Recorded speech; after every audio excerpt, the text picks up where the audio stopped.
को लेकर पहले इलेक्शन कमीशन नोटिस देता है, उसके बाद कांग्रेस के नेता वहाँ सफाई देते हैं, बाद में इलेक्शन कमीशन राष्ट्रपति को पत्र भेजता है और राष्ट्रपति। देखिए, देश के सामने एक बहुत असामान्य स्थिति खड़ी हो गई है, और ऐसे हालात में जबकि कानून मंत्री खुले तौर से संविधान की धज्जियां उड़ा रहा हो, कानून मंत्री खुले तौर से संवैधानिक संस्था को चुनौती दे रहे हों और कह रहे हों कि चुनाव आयोग रहे न रहे, हमने जो कुछ गैर कानूनी काम किया डंके की चोट पे करते रहेंगे, जो हमने असंवैधानिक काम किया है डंके की चोट पे करते रहेंगे।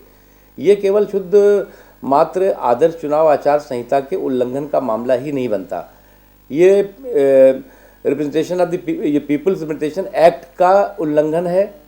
ये जो है शुद्ध रूप से आईपीसी का जो है वो केस बनता है, और साथ ही साथ ये संविधान की मूल भावना और संवैधानिक व्यवस्था को चुनौती देने का मामला बनता है। इसलिए आज पूरे देश की नज़र प्रधानमंत्री के ऊपर टिकी हुई है। प्रधानमंत्री जी क्या करते हैं, क्या कहते हैं।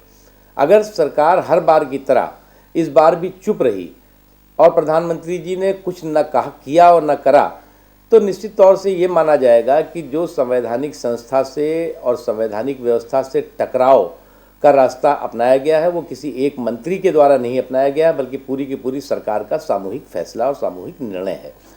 ऐसे हालात में, जिस हालात में कि जिनके हाथों में कानून की हिफाजत की जिम्मेदारी हो, जिनके हाथों में जो कानून के रखवाले हों, वही खुलेआम कानून तोड़ रहे हों और तोड़ने के बाद डंके की चोट पे कह रहे हों कि हम तो कानून तोड़ेंगे, जो करना हो कर लो। अब इस पे तो एक ही शेर कहा जा सकता है, किया था वादा जिन्होंने कानून की हिफाजत का, उन्हीं के हाथ में खंजर हो क्या किया जाए। जिनके हाथों में कानून की हिफाजत का जिम्मा है, वही कानून को तोड़ने के लिए खंजर लेकर घूम रहे हों कि कानून का खात्मा किया जाएगा।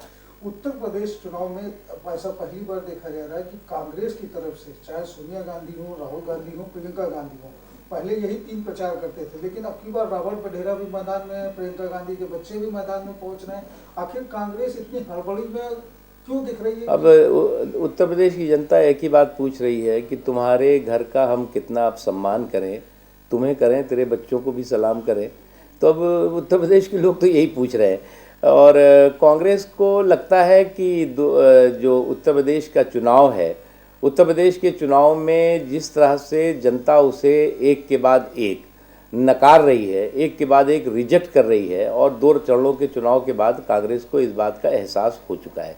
और इसीलिए देखिए, कांग्रेस के लीडर्स का बौखलाहट भरा, घबराहट भरा, झुंझलाहट भरा बयान सामने आ रहा है। कोई कहता है कि प्रधानमंत्री बुढ़े हो गए, इनको तो जाना होगा चुनाव के बाद। कोई कहता है कि हम अगर नहीं जीतेंगे तो राष्ट्रपति शासन लागू कर देंगे। कोई कहता है कि साहब बाटला हाउस में जो आतंकवादी घटना हुई वो आतंकवादी घटना नहीं थी। कोई कुछ कहता है, इस तरह का बौखलाहट। और कोई कहता है कि आंसू बह रहे थे। तो अब आंसू तो मुझे नहीं पता नहीं कि बहे थे कि नहीं बहे थे, लेकिन ये बात तय है कि इस चुनाव के बाद कांग्रेस ज़रूर आंसू बहाती हुई सड़कों पे दिखाई पड़ेगी। एक अंतिम सवाल, इस सरकार में कई बार ऐसे मामले आ चुके हैं, ताजा मामला सलमान खुर्शीद का, कि प्रधानमंत्री या तो चुपचाप रहते हैं या किसी भी तरीके का कोई रिएक्शन देने से बचते रहते हैं जब तक पानी सिर के ऊपर से ना गुजर जाए। नहीं, पानी सर के ऊपर से गुजरने के बाद भी प्रधानमंत्री नहीं बोलते, और मुझे लगता है कि उन्होंने एक मौन व्रत ले रखा है और मौनी बाबा की भूमिका में आ गए हैं। तो अब उन्हें मौनी बाबा की भूमिका से बाहर निकल करके